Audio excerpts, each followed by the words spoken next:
Top quality और consistent performance के लिए सिर्फ सिल्वर पंप नाम याद रखना। डोनाल्ड ट्रंप ने एप्पल को धमकी दी है। ट्रंप ने कहा है एप्पल से कि भारत में आईफोन मत बनाओ। अमेरिका में आईफोन नहीं बनाने पर टैरिफ लगाने की भी धमकी दी गई है। एप्पल पर 25% इंपोर्ट टैरिफ लगाने की धमकी दी गई है डोनाल्ड ट्रंप की ओर से।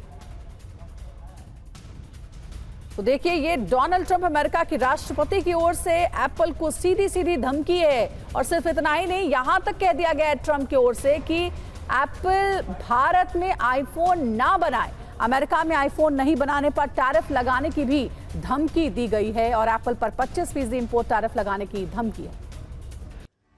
तो एप्पल को ट्रंप की धमकी सामने आ चुकी है। अब आपको बताते हैं 23 मई 2025 यूएस में बाहर बने आईफोन स्वीकार नहीं। एप्पल भारत में आईफोन ना बनाए, ये भी कहा गया।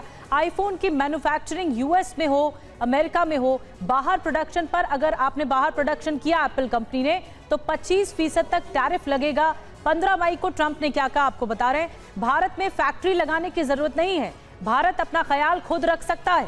एप्पल को यूएस में प्रोडक्शन बढ़ाना चाहिए, ये कहना है ट्रंप का। अब आपको हम बताते हैं कि डोनाल्ड ट्रंप एप्पल के किस प्लान से इतने नाराज हैं या इतने डरे हुए हैं। क्यों पहले विनती कर रहे थे, अब धमकी देने लगे हैं डोनाल्ड ट्रंप। कुछ और आपको बताते हैं उनके रवैये पर। एप्पल के प्लान से ट्रंप परेशान क्यों हैं। दरअसल 2024-25 में $22 अरब के आईफोन भारत में बनाए गए। ये बढ़ता कारोबार और बढ़ रहा है। 2026 तक 25% आईफोन भारत में बनाने का टारगेट भी है। यूएस के लिए सभी आईफोन भारत में बनाने का प्लान बनाया जा रहा है।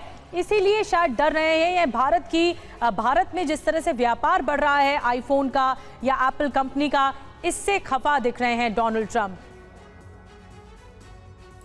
और अब ये भी जानिए कि एप्पल का भारत पर ज्यादा फोकस आखिर क्यों है। दरअसल भारत तेजी से बढ़ता स्मार्टफोन मार्केट है। चीन पर निर्भरता कम करना चाहता है एप्पल।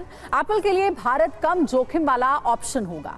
मेक इन इंडिया के तहत भारत सरकार से मदद भी मिल रही है। मैन्युफैक्चरिंग बढ़ाने के लिए सरकार से वित्तीय सहायता भी दी जा रही है।